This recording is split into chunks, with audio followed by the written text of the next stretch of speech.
You are listening to the Beyond the High Road podcast with Shelby Milford, episode number 114. Stay tuned. Welcome to Beyond the High Road, a podcast dedicated to healing your heart and life following the grief of alienation. I'm your host, Shelby Milford, a twice certified life coach specializing in post-traumatic growth. If you're experiencing the effects of alienation and you're ready to heal, then this show is my love letter to you. Stay tuned. Hey, you guys, what's the haps? So first, before I even go any further, I want to say thank you to Benjamin, who has written the show a review. Benjamin Langbauer wrote, "My parents sent me this podcast maybe a year ago. I've been listening weekly ever since. This is a wonderful series. It's less clinical than others on the subject and much more real world. What Shelby has given me over the past year is strength. Strength to be okay, strength to understand more about the situation I'm in, and the strength to let go." Thank you, Shelby. You are so welcome, and thank you so much, Benjamin, for that very thoughtful review. I really appreciate it. We've exchanged messages over the last few months or so, since maybe the summer. And I just want to thank you, too, for your continued support and for all of your encouragement as well. It's messages and reviews like yours that keep me going sometimes. You know, it's so nice to know and hear from you guys that what I'm sharing is working, or that it's helping, or you're finding a sense of peace throughout the episodes. So I really, really, really appreciate it. Also, I got another amazingly thoughtful review via email. I've gotten lots of those, but this one, I don't know if I'm going to read it yet because he may or may not be posting it. I'm not sure. I just want to acknowledge that those of you who do not have an Apple ID and therefore don't have a way to put in the review, it's okay. Like, thank you if you've tried and you can't figure it out. Of course, I'm going to continue to encourage all of you, if you can, to put the reviews out, but just know too, I don't want you to bend over backwards and, create a big deal about it. But Apple makes doing a review like an escape room, like a virtual escape room. It's ridiculous. It's the size of the write a review, and that purple, you can barely see it, which all podcasts, the main color is purple, so it blends into everything else. It's like it's near impossible to see. So I get it. It's like cracking a code. So if you tried and you haven't had any luck, if you are still inclined to write, which I would love it if you did, but again, please just know that I'm grateful that you're here and that you're listening. But if you do, you can Google how to write a review without an Apple device, and it will give you the instructions to do it if you want it. I'm just putting that out to all of you. So, but I'm tempted to read his email, the review, because it is also just such a thoughtful, really kind message. But I'm going to wait until next week or maybe the week after that to put that out there. Anyway, thank you to you guys and all the other emails and kind words and just the continued support from you guys that I get. You guys tuning in each week and staying dedicated to your own healing and dedicated to listening to the show. I really appreciate it. You know that. So there's that. Or maybe you don't know that, but there you have it. Know that now. Okay. Also, just remember too that the holiday specials are still out there, and they will be through January 1st. Okay. Or until January 1st, actually. And so take advantage of those. There's 2 different holiday specials, and there are payment plans. You can go to beyondthehighroad.com/holiday deals. The H and the D are capitalized, okay? One of them is a 3-pack where you also get a mini custom course. Like you and I go over your pain points. I'd help you to determine where you could find your power. And then I create daily worksheets for you to get out of that, right? And then the other one, it's a hybrid between the 3-month and the 6-month coaching program. And I have it priced lower than the 3-month coaching program. So take advantage of that while you can. Again, that one will be available through January 1st. Okay? Facebook, Fridays, 12:15 p.m. And that's all. So today's episode, we are dedicating 2 holiday situations and you caring for yourself during, it's basically like a holiday survival kit. And this doesn't need to just go for Christmas and Hanukkah, like this time of year. This can go for birthdays or any time of the year that you're really going through it. I've been terrible about updating the website with all of the podcast episodes. Like I'm behind a couple months right now, but come the end of this week, it will all be updated. And if whatever subject that you need help on, since now we've got so many episodes out there, it's hard to just go through them all. So for quick access, you can just go to beyondthehighroad.com, go to the menu and slide over to podcasts, and then type in your keyword on the right-hand side once you get to the podcast page, okay? And all of the episodes are there at your disposal for whichever topic that you are wanting to hear about or find some relief in, okay? All right. Now, today's episode, like I was just started to say, is all about holiday time and surviving it, basically. And maybe even more than surviving, if you so please. It really just depends on where you are in your recovery, I guess, in the grief process. Not that grief, as you guys, if you've been listening for a while, not that grief is linear at all, but I'm going to give you tips for first year going through this all the way, like, or smack in the middle of it. Maybe you just found out alienation strategies are being employed by your now ex, or maybe even your current.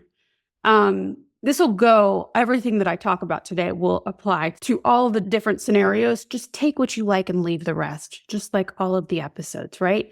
Like something that you would consider doing on year 5, maybe you wouldn't even come close to it in year 1. So just know that, like, if this is new for you and it doesn't sound like you're up for it yet, just maybe move on to the next suggestion that I'm offering you today. All right. So I've got this in 5 or 6 categories. How you can approach the holidays or your holiday so that you are prepared, mitigating as much disaster, I guess, as possible, trying to make the holiday more manageable for you. Also, I want to say right now that I've got some grounding techniques that I list off at the end and I kind of explain to you. Just look in the show notes if you want to get to a certain section. I always have the topics timestamped. So if you need to skip, you can just do that, especially for an episode like this where like maybe you're wanting relief right away. I just wanted you to know that there's an easy way to get to certain sections of the episode that might be more helpful to you than others, you know? This is an episode that I want you to be able to come back to whenever you need. Okay? All right. I know too that a lot of the stuff I will be sharing today is kind of common sense, and I've actually shared it at some point in the episodes. But when we're in that emergency state, your brain will shut down your critical thinking, your executive functions. So you're not as easy to access the information that you otherwise know. It's good to prepare yourself before any occasion ahead of time so that you have a protocol that you can execute when needed. It's not like you need to follow this 100% of the time, but just knowing what your protocol is a great resource for you and can cause you to experience less stress in the moment of said event or occasion, whatever. Okay? All right.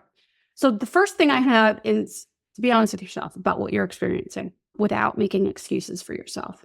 And what I mean by that is there's a lot of strength in acknowledging what you're going through. Negative emotions, negative thoughts or not, acknowledging that they're there. And also acknowledging that things aren't the same.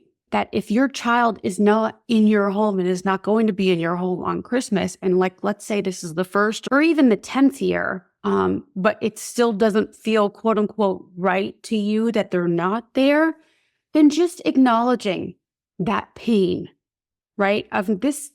Holidays haven't been the same. Like, this is what I do. And it's been years since I've spent a Christmas with my daughter, a holiday with my daughter. Holidays aren't the same. Of course they're not the same. Holidays were magical, especially when she was a toddler. They were magical. The house was full of life and giggles and fun. And that isn't the case today.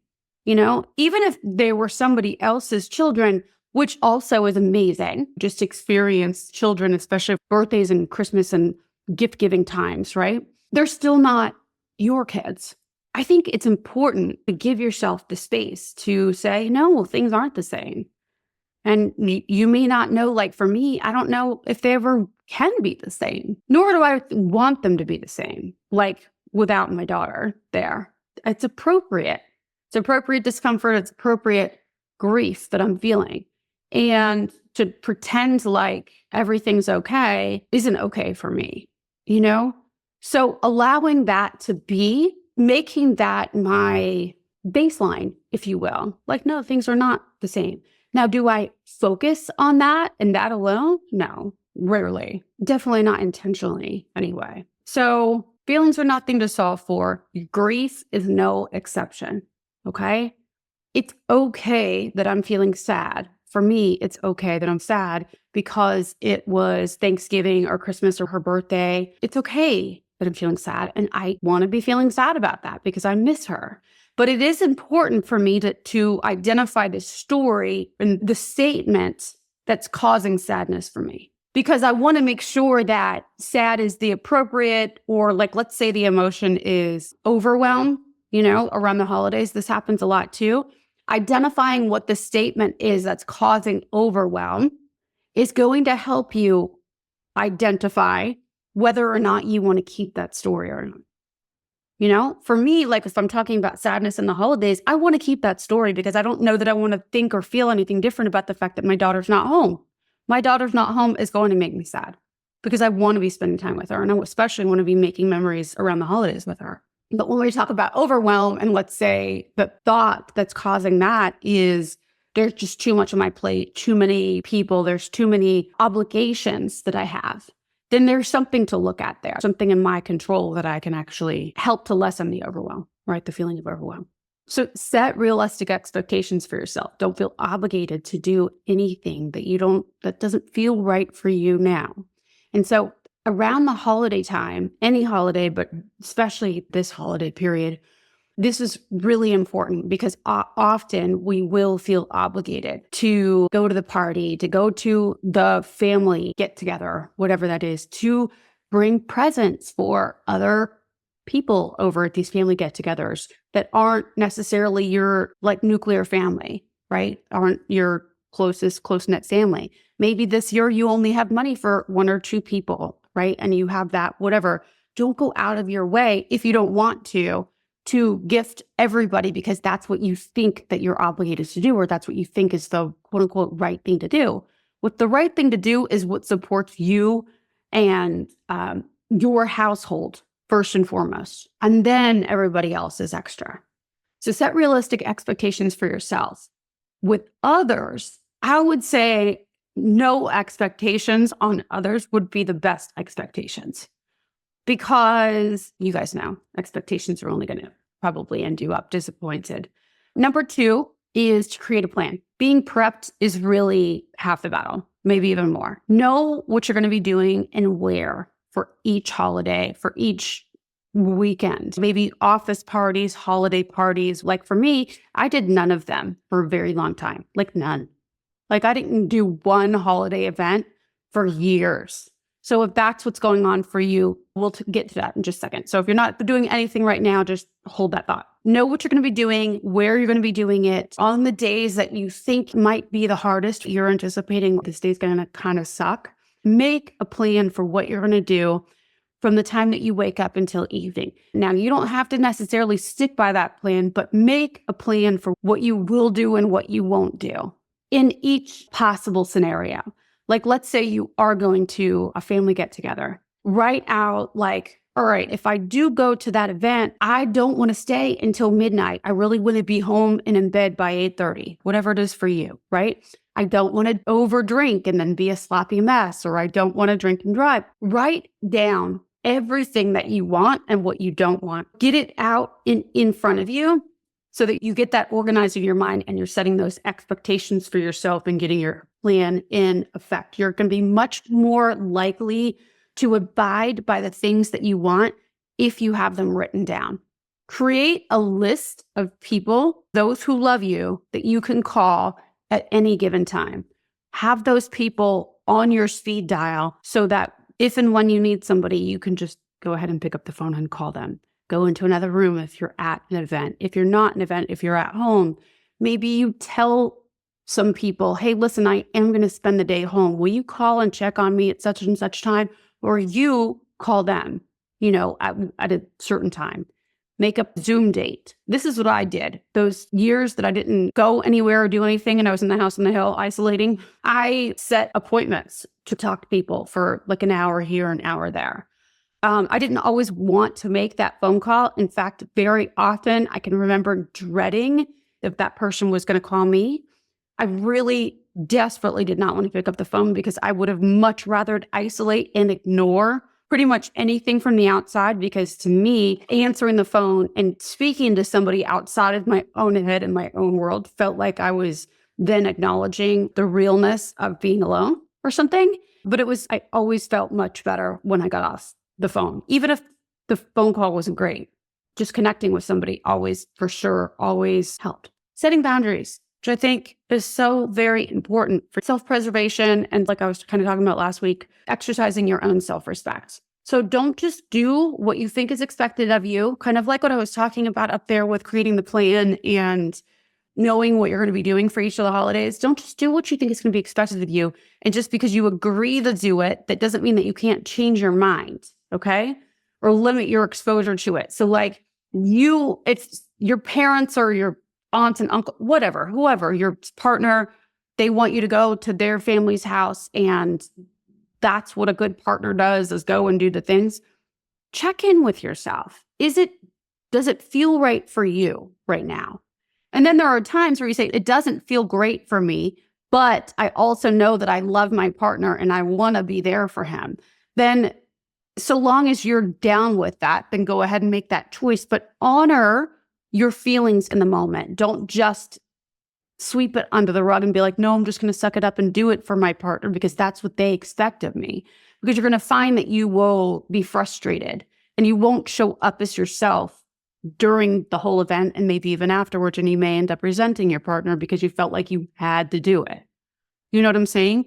So just even in the cases where you don't want to do something, just make that known at least to yourself. So you don't always have to tell your partner. It just depends on the circumstance, like, and what's going on, like for y'all. Maybe that's not the best idea. So, I really don't want to go, but honor that for yourself. No, I don't want to go, but I am going to go, and I'm choosing to go. Find your power because I love my partner and I know that they would like me there, or because whatever your reasoning is. Okay.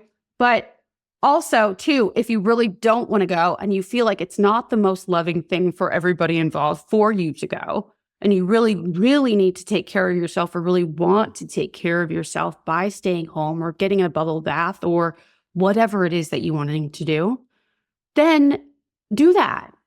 Around this time of year, especially if this is your first or really early out the gate year without your kiddos around, or maybe it's just an altered scenario, like maybe they're there, just not as much. If it's raw for you and you're not ready to do the thing, then don't do it. Please listen to yourself. Don't allow other people to determine what you're going to be doing. Okay? Also, on that note, so many family members, and I know that you guys are painfully aware of this, at these events, they're going to want to try to say things to make you feel better, and none of those things ever make you feel better. So just expect that that's going to happen, right? Okay, people are going to say some things that they have no idea what they're talking about to try to make me feel better. It's really so that they can feel better because they don't know how else to handle it. They're probably all well-intended.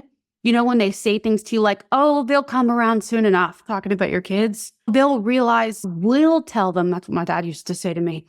Oh, I'll make sure to tell Scarlett when she turns 18, I will tell her for you. And I was like, no, I don't want you to tell her for me. Like, that's ridiculous, But they're saying those things to you. Like my dad was saying those things to me. He was well-intended. He was trying to reassure me. He was trying to right the wrong, right? He was trying to make things okay because nobody wants to see somebody else they love hurting.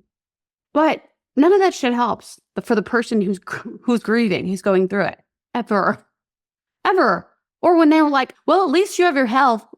At least they're alive. You know how it goes. And it's always, you're like, ugh. Your grief is not being acknowledged and you feel minimized, right? And like, it's not convenient or right or whatever in their eyes. But just know, hearing it from me right now, whatever you are feeling is absolutely right because you're feeling it. It's okay. And they're not doing anything wrong either. It may feel like they're doing something wrong or it's really annoying. And you can acknowledge that. Yeah, that's super annoying when they do that. But they don't know.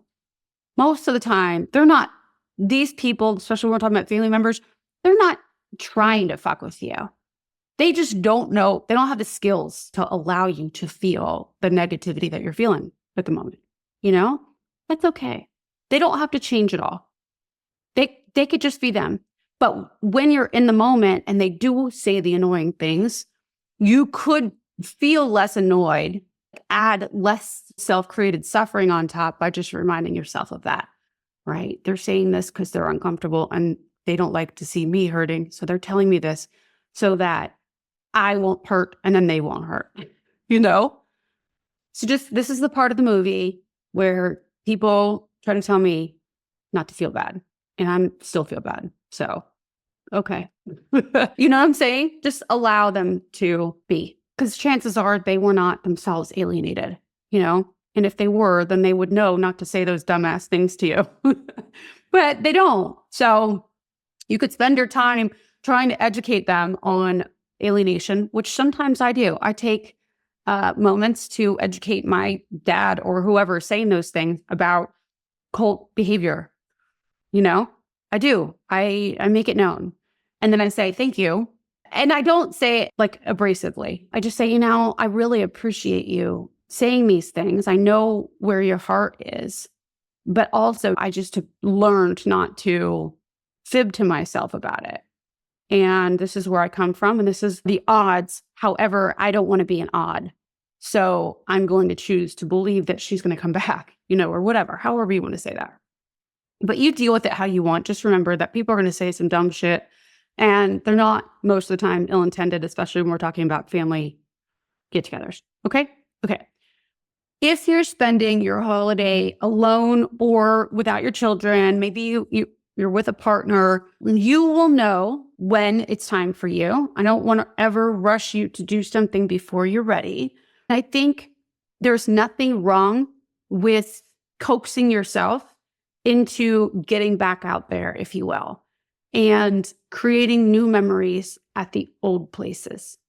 Not to erase or ignore, dishonor the memories that you do have with your kids. Those memories will always be there, but so that you can make a new reference point for your life moving forward so that not everything is reminding you of the things that you don't have. So that you can start living in the present and looking towards the future and experiencing joy even during your grief. For me, it's been a while, right? And it's something that I have to fight still to this day. Like, I would rather not face, you know, the reality of going where the kids are on Christmas. But I also know that going and doing that thing is going to be the best thing for me. You just decide what's good for you, but you are probably going to, the first few times, your brain is going to want to hold you back. It'll tell you that, like, no, we don't want to go do that because it's going to bring up all the emotions again. And what happens if you're there and you burst out into tears? It'll come up with all the what if, like, dun, dun, dun things. But it's okay. Just keep reminding your brain too that it's okay. Everybody cries. Everybody cries, and everybody has guaranteed anybody over the age of, I don't know, 30 probably has grieved some loss around the holidays. Nobody's going to not understand you, is what I'm saying. You're human. And whether or not you disclose what's going on with you to whoever you might be with is up to you. But encouraging yourself to go into those old places, those old scenarios, and creating new memories, I think is a really helpful, healthy way to approach your today and your future. And like I said, only you will know when that right time is. It wasn't right for me for some time. And then I think it was right for me, but I avoided it, you know? So it really just depends for you.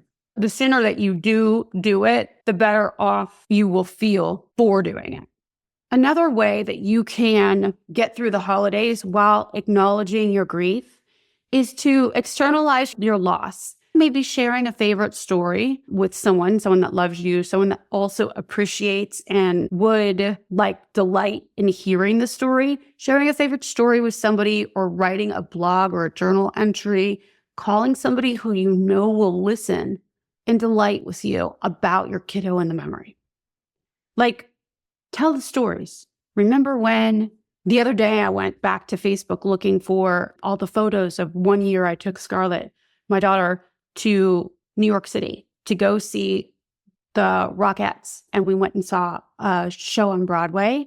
And then we saw the Macy Day Parade, although we missed a lot of the Macy Day Parade, even though I planned the whole trip for staying in Midtown so that we could go see it. It was a long story. But anyway, we have so many pictures. It was the first time she ever saw snow. Snow fell on the night that we got there, maybe the night afterwards. And I have pictures of her catching and eating snow.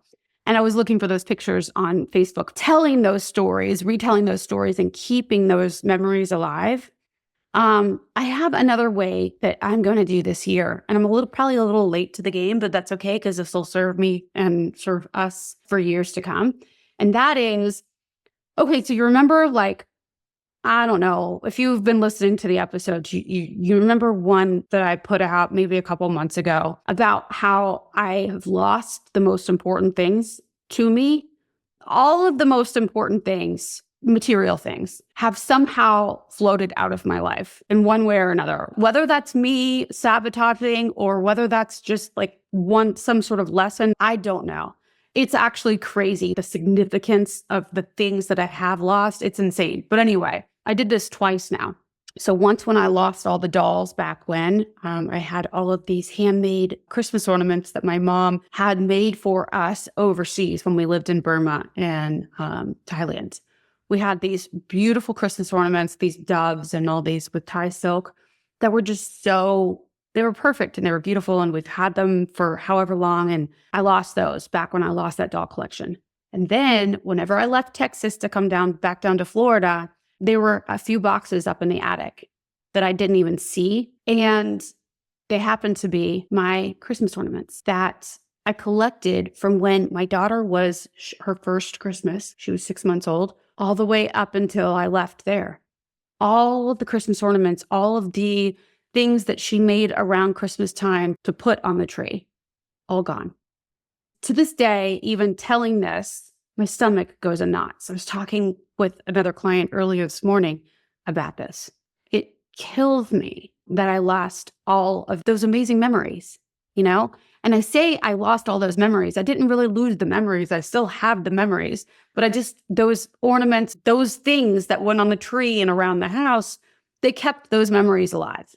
Anytime I think about it, it will always be there.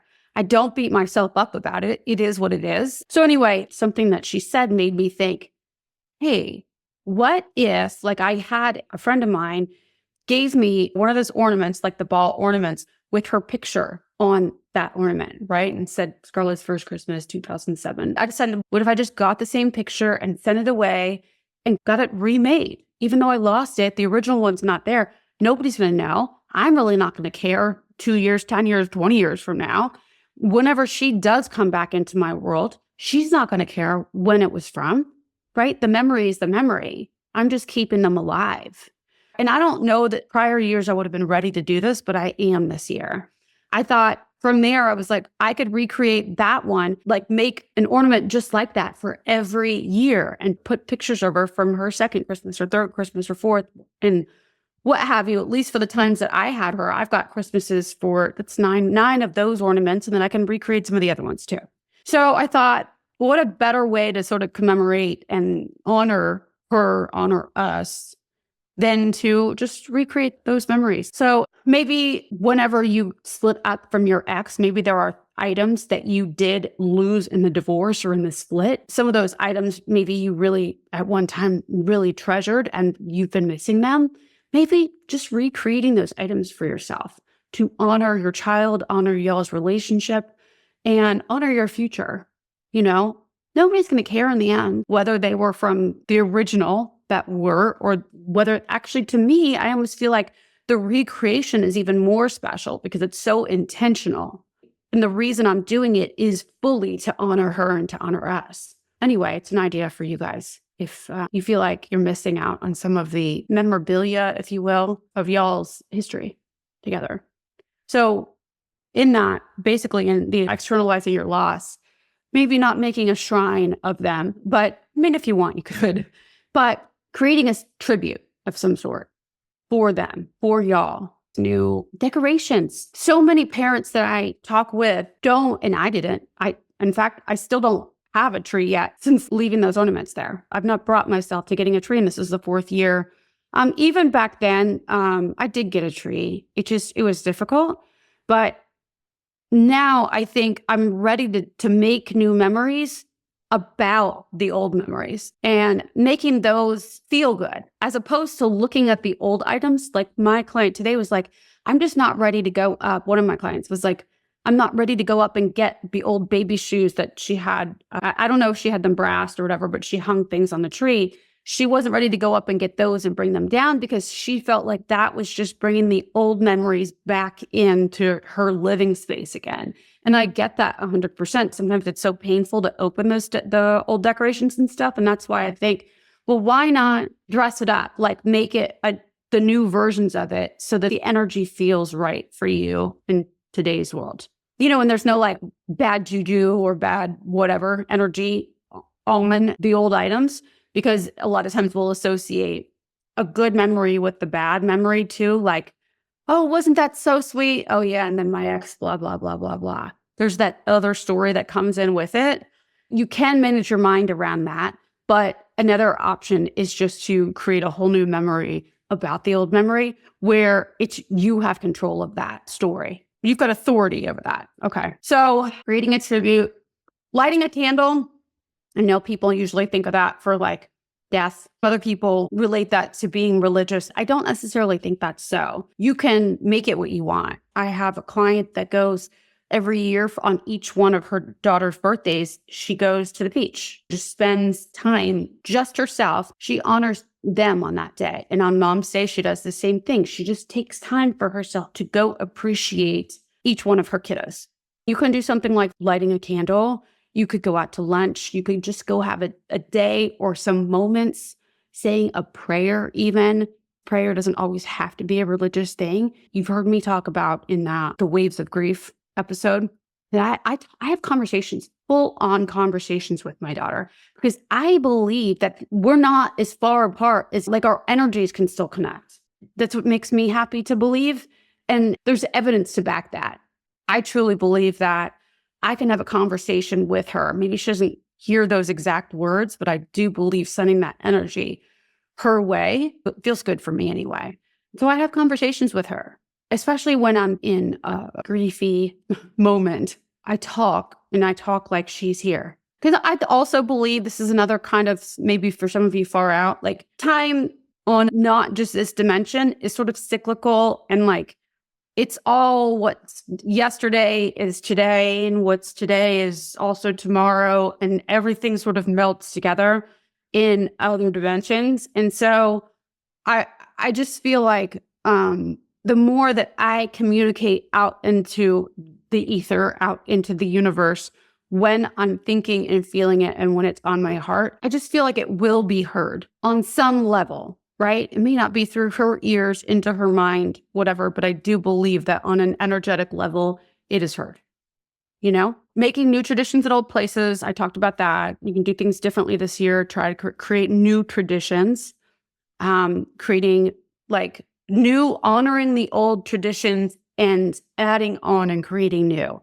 Not we're letting go of the old and now we're doing this, but maybe if that's not what you want, but like, I used to do this and now I'm doing this, like an and, not but. It's just, and now I'm doing this, and we can meld them together and honor that and still be doing this, and it'll all be okay if that's what you want. So there's that. Lastly, what I want to talk about is grounding techniques for when you're in the moment of oh shit, here I am. I'm stressed. I'm freaking out. I have a little PTSD right now or whatever it might be. In those moments, you're not going to remember how to do the difficult things, right? Because your critical thinking is shut down.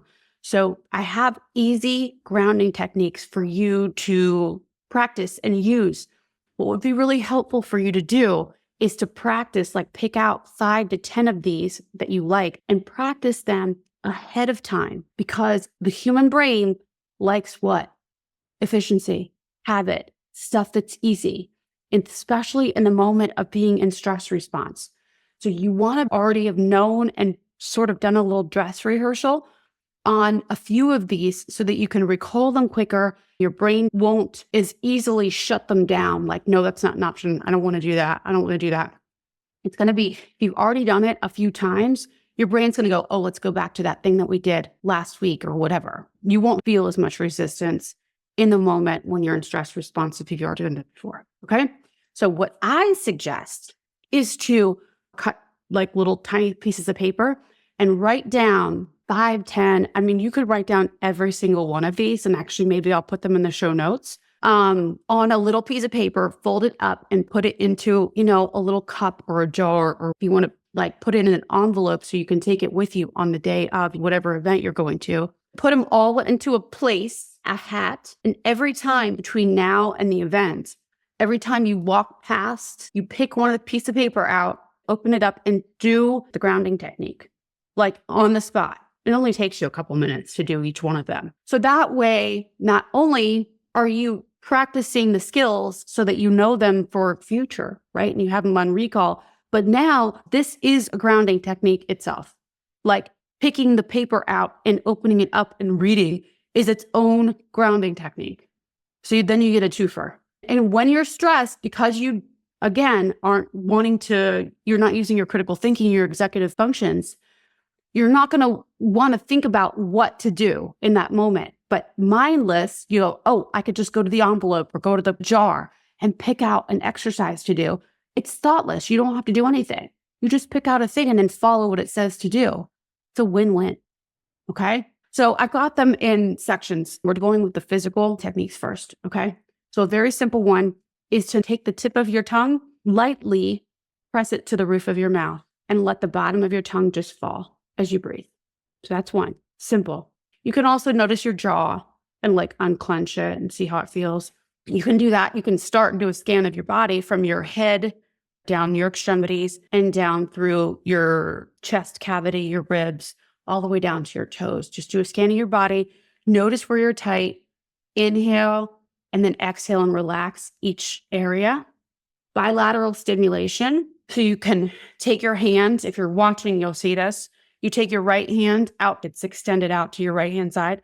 And you bring it into the center of your body. And you take your left hand, extended completely out, and bring it over to the left side of the body, straight, right? All the way as far as you can to the back of you.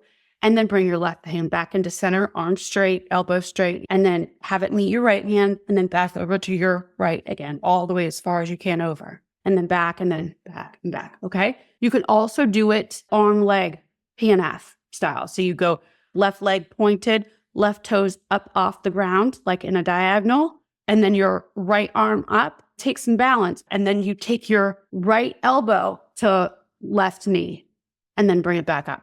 Okay, while you're standing, obviously, and then do the opposite. Amazing to get both sides of your brain working and focused on something else. Okay, breathing techniques, square breathing. I've talked about that. I can't even tell you how many times in the episodes. All different kinds of breathing. Whatever you do, just make sure your exhales are twice as long as your inhales, or, just maybe not exactly twice as long, but much longer than your inhales. Hold a piece of ice in your hand. Just hold it. Notice how it feels. It feels cold. My palm is getting numb. My middle finger is getting numb. I feel the water dripping off my hand. Simple. Okay? It will distract your brain into coming into the here and now, focusing on where you are spatially. Notice a smell. Holidays, there's probably cooking going on. Or maybe you walk outside. What do you smell out there? Could also do, thinking of smell, you could do the 5, 4, 3, 2, 1 technique where you think of 5 things that you can hear right? Notice 5 things that you can hear, 4 things that you can see, 3 things that you can touch, 2 things that you can smell, 1 thing that you can taste. Another physical thing, jumping jacks, my Windex, for the solve all for everything. Just do some jumping jacks. If you're tired, do some jumping jacks. If you're stressed, jumping jacks. Jumping jacks are phenomenal. They bring you to the here and now. You feel the pounding on that, so long as you don't have any injuries on your feet. Also, it resets your brain. It's also bilateral stimulation. Notice the sounds around you. You can go outside, do the same thing. Okay. Mental anchoring statements. Okay. Simple. Like, this is good if you are by yourself and all of a sudden especially if you've got some PTSD, like some complex PTSD, and you are going to the past and you're stressed out about something that's happened, and then you start going to the future and whatever. Anchor statements are like, I am, state your name, and it is 3:00 on December, I don't know what it is today, 3rd, 3rd. It's a sunny day outside. There is a dog behind me on a chair. There's another dog behind me on the couch. The cat in the other room. I am in Florida. Just bringing yourself to the here and now and talking about the very basic facts of your existence around you. Okay? Recite a poem or a song, your favorite song. Like, think of like your favorite feel-good song and start singing that song, or at least reciting the words to it on the inside, or even better on the outside. Okay? You know me, do a dance party with that song. Play a memory game. Look at an area of a room, especially if it's not, well, you could do it even if it is your house. Look at an area of a room or a photo, like a very detailed photo or magazine. If like you're at somebody's house and they have magazines out or something, find the most detailed picture in that magazine you can. Stare at it for 10 seconds or stare at the corner of the room for 10 seconds. Notice all of the detail to it. Then close your eyes or walk into another room and then recall, either out loud or in your head, mentally recall all of the detail of whatever you were looking at. Okay. Memory game. With that, I want to say, if you're looking at corners of the room and you're at home or whatever, just try to keep your observations very basic. And what I mean by that is try to not assign meaning to whatever you're noticing. I'm just thinking that, like, in an emotional state, that sometimes we will look at items, especially in our own house, and they remind us, like, right now I'm seeing a picture of my old dog Jack on the fridge. I've brought it with me. Crazy, I haven't lost that, but I've brought it with me since I got him when I was 22 years old. And I had to put him down when Scarlett was about a year and a half old. If I was really still upset about that, looking at that picture, I could start telling stories in my head about that whole scenario, about the emotionalness of Jack, my dog. Or I could just say there's a beagle dog on my refrigerator. Stay with the basic as opposed to going into a meaning that you're assigning to whatever it is that you're noticing. Play a category game. Think of all of the sports that you can. Think of all the balls in sports. Like, there's a baseball, there's a golf ball, there's a volleyball, tennis ball, cricket ball, whatever those things are called, croquet ball, right? Kinds of trees. For me, I would think of kinds of Hoyas, which are a tropical plant. Animals with gills. Mammals that you can train. I don't know. Whatever. Category game I like because I think ask your brain a question, it's always going to want to find the answer for it. So something like that is just an easy one because your brain's going to want to keep finding more of that. And it keeps you, and also you can do this if you've got other people or other kids or whatever around you. It becomes a group activity. And so you can really turn an otherwise stressful moment into a fun game. I mean, I'm all about turning it into fun or finding a little humor in it, as you guys know. Okay, I'm fighting the sun. I'm almost done. Distraction techniques. A movie, a walk, call a friend, phone a friend. As we already kind of talked about, but just doing something completely different than what you're doing in the moment. I like those and I don't like them. I mean, they're all kind of distraction techniques. Some are more mindful than others. And what I think that a movie or like watching a TV show sometimes can turn into is buffering, that we're just running to something else to move into a different world. And what I really think that these techniques are for, to bring you more into the present. So distraction techniques, I just say, if you ask me, I would use them sparingly. Try using the other techniques first. Because really what you want to do is bring yourself back into the present moment and just reassuring yourself that these are just tools that you can use during a stressful time, because you have the mental wherewithal to use them and to be mindful in those moments, knowing that you can get through all of this, knowing that this is your mission. You're going through this because you were made to get to the other side. But in the case that you do want to go watch a movie, then watch the movie, just don't only use that. Or go for a swim or go, whatever. The swim, I like that idea better because it's sensory also. Notice the resistance of your hands in the water and what the water feels like coming off of your fingertips and onto your arms. Notice the splash that your feet are making and how that feels for your muscles, and for the areas that are outside of the water, how it feels to have the water splash those areas. You know what I'm saying? Like if you're doing flutter kicks, then you can feel the splash of the water on your hamstrings or on your heels. When you're running, feeling the wind in your face, like that. Do check-ins with yourself physically before and after each one of the exercises that you happen to perform. And then make a mental note of which ones like worked and which ones didn't. So like a physical check-in beforehand, if you were to rate yourself from 0 to 10, 10 being I'm feeling fucking amazing, and 0 meaning I'm going to die right now. Where are you on that scale before doing the exercise? And then after doing it, mindfully doing the exercise, where are you? Was there a difference? Did it stay the same? Did it get worse even? Just make a mental note of that so that you know what works for you in what kinds of situations for next time.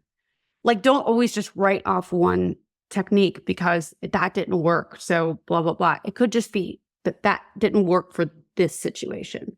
So I'll put all of these grounding techniques, and you could actually probably just Google grounding techniques and you come up with many more, but I'll put these in the show notes for you guys. And then it would probably be so much fun for you too, and also an easy access resource for you to write them all down on little pieces of paper, fold the paper up, put them into some sort of receptacle that you can retrieve them from, and try a new one each day, or make a time for yourself, a 5-minute time period to take a break from work every day to try a new one. Just pick one out of the hat or whatever you have.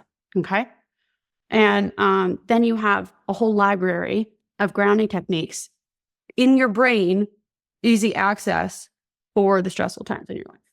Okay. All right. So that is my holiday survival guide, my loves. Just remember, no matter what, grief is not linear, as I'm sure you guys have heard me say and heard other people say. What sometimes one Christmas or one holiday will feel just fine. And then the next one, you thought you were over all the things and it will be awful for you.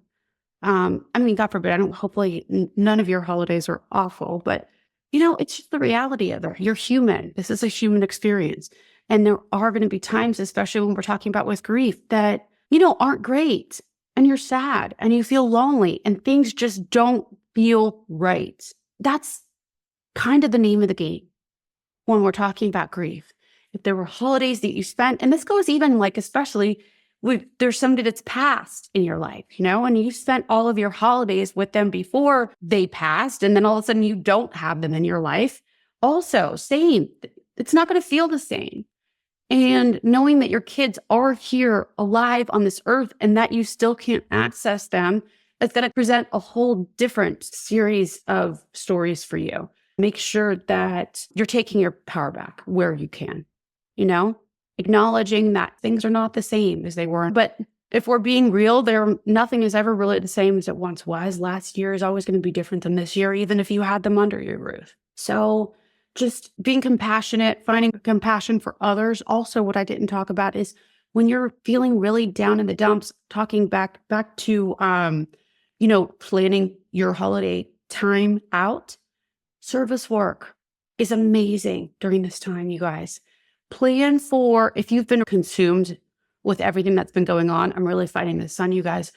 If you've been consumed with yourself and the situation in court maybe, and missing your kids so much, and you feel like you've just been in your head a lot, you're going to not want to do this, but encourage yourself to go do service work. Schedule days at the soup kitchen or wherever, whatever cause feels good for you. Giving in some way, like volunteering your own time to others in need, is the number one best way to get out of yourself and feel better and share and connect with people on a level that is so deep and so meaningful.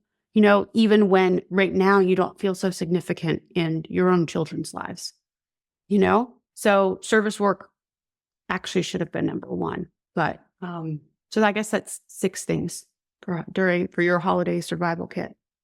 Okay. Make sure to do some service work. Give back even when it feels impossible. Even if it's for an hour, just take that hour and think of that as like your escape from what's going on with you. Involve yourself in and with others in their lives, helping them, you know, to ease their pain. Okay.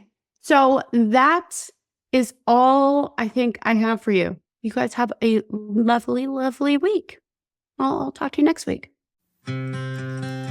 Thanks so much for listening today. If you like what you're hearing and you'd like to hear more, please make sure to click subscribe wherever you're listening or watching. Also, for bite-sized clips and tips, be sure to find me on TikTok or Instagram. See you next week.